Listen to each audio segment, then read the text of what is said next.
नमस्कार दोस्तों, एक बार फिर से आप लोगों का स्वागत है हिंदुत्व फैक्ट्स में। तो आज हम बात करने वाले हैं दिल्ली के one of the popular Odia मंदिर के बारे में। Odia as in Orissa which is a part of India.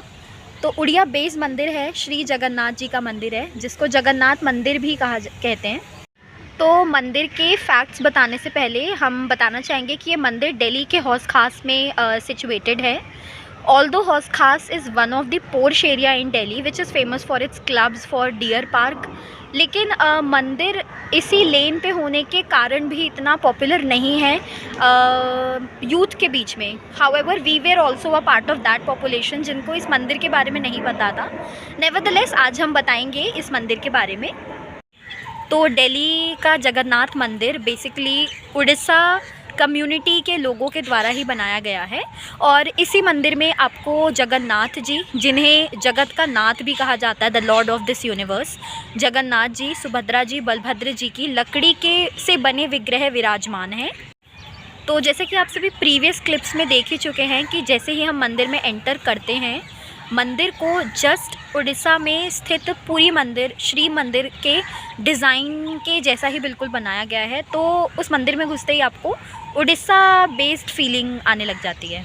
Jagannath ji का मंदिर डेडिकेटेड है जगन्नाथ जी को, जिनके बारे में काफ़ी कम लोग जानते हैं। खासकर उन लोगों को इस मंदिर के बारे में जानकारी है जो उड़ीसा से बिलोंग करते हैं, जो साउथ इंडिया से बिलोंग करते हैं। लेकिन आज हम आपको जगन्नाथ भगवान जी के बारे में बताने वाले हैं। तो एक राजा थे, उनका नाम था इंद्रद्युम्न। वो मध्य भारत में प्राचीन काल में एक अवंती नाम का स्थान था, तो उसके राजा थे वो। तो एक बार वो विष्णु जी के भक्त थे, तो उनके सपने में एक रात को भगवान जी आते हैं। उनको बोलते हैं कि द्वारका से पुरी की तरफ एक लकड़ी का टुकड़ा आएगा बहता हुआ, आपको उनको लेना है और उनसे विग्रह बना के उनकी पूजा करनी। तो अगली सुबह ही इंद्रद्युम्न राजा जो है वो उधर उस साइड की तरफ चले जाते हैं वो लकड़ी को लेने। तो वहाँ पे अपने साथियों के साथ लेके जाते हैं। तो फिर वो उसको उठा के लाते हैं। तो रास्ते में उनको एक साधु मिलता है, रास्ते में उनको एक मूर्तिकार मिलता है जो कि बोलते हैं कि विश्वकर्मा जी का ही रूप है। तो फिर वो राजा जो है दोनों के दोनों अपने स्थान पे चले जाते हैं, मतलब जो उनका किंगडम है। तो वहाँ पे वो बोलता है जो मूर्तिकार है कि मैं, तो राजा मूर्तिकार की हेल्प के साथ मूर्ति बनाना शुरू कर देते हैं। और अब बहुत से लोगों के दिमाग में ये सवाल आता है कि जगन्नाथ जी की मूर्ति के हाथ क्यों नहीं हैं? तो उसका आंसर भी ईशा ही देगी। क्योंकि जो मूर्तिकार था उन्होंने एक शर्त रखी थी कि जब तक मूर्ति कंप्लीट नहीं हो जाती है, मैं बाहर नहीं आ जाता, मेरा जो दरवाज़ा है उसको खोलना मत, या फिर कोई अंदर मत आना जब तक मैं बाहर नहीं आ जाता, ठीक है।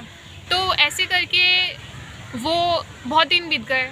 तो राजा को थोड़ी चिंता होने लग गई कि क्या पता कुछ हो तो नहीं क्या मूर्तिकार को। तो उन्होंने क्यूरोसिटी की, उनको एंजाइटी टाइप होने लगा कि हो तो नहीं क्या कुछ।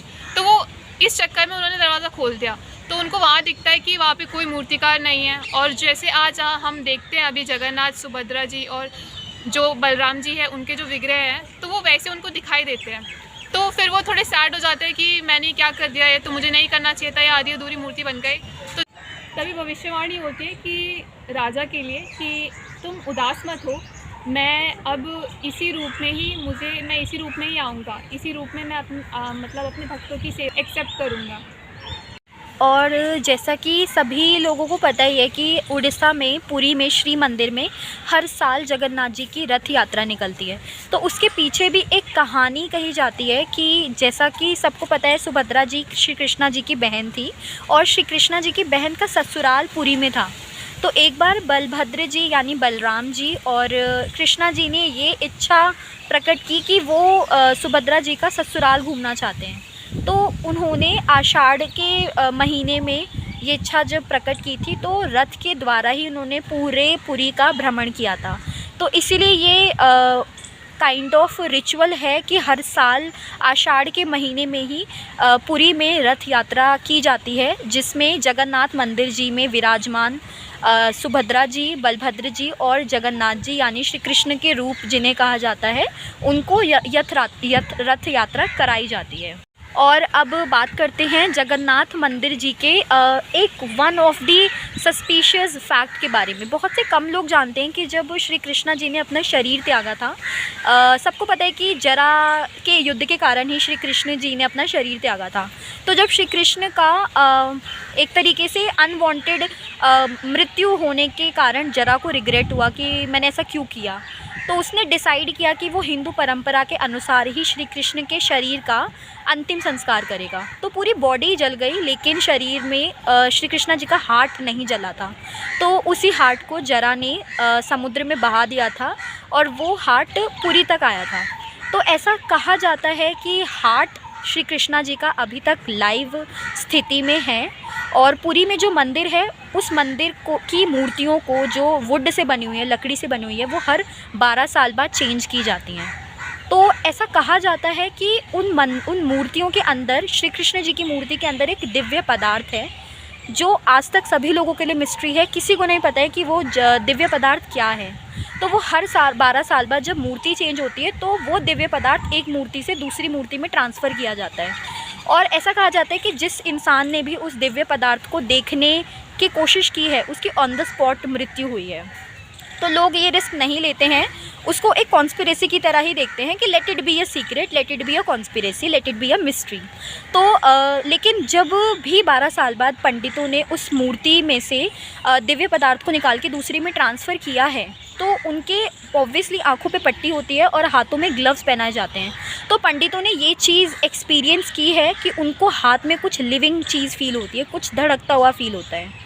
तो ऐसा कहा जाता है कि वो श्री कृष्ण जी का हार्ट ही है जिसे एक मूर्ति से दूसरी मूर्ति में ट्रांसफ़र किया जाता है।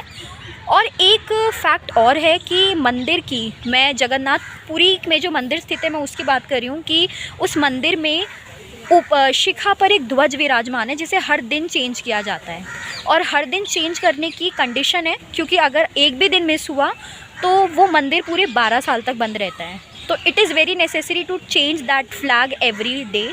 एंड उसके अलावा एक फैक्ट और है कि उस शिखा के ऊपर के एरिया को नो फ्लाइंग जोन घोषित किया गया है। उसके ऊपर से कोई भी विराजमान कोई भी, तो ऐसा भी एक रूल है कि जगन्नाथपुरी जी के मंदिर के ऊपर नो फ्लाइंग जोन है और ऊपर से कोई भी विमान नहीं जाता है। तो ये भी एक तरह का मिस्ट्री ही है कि ऐसा क्यों किया जाता है।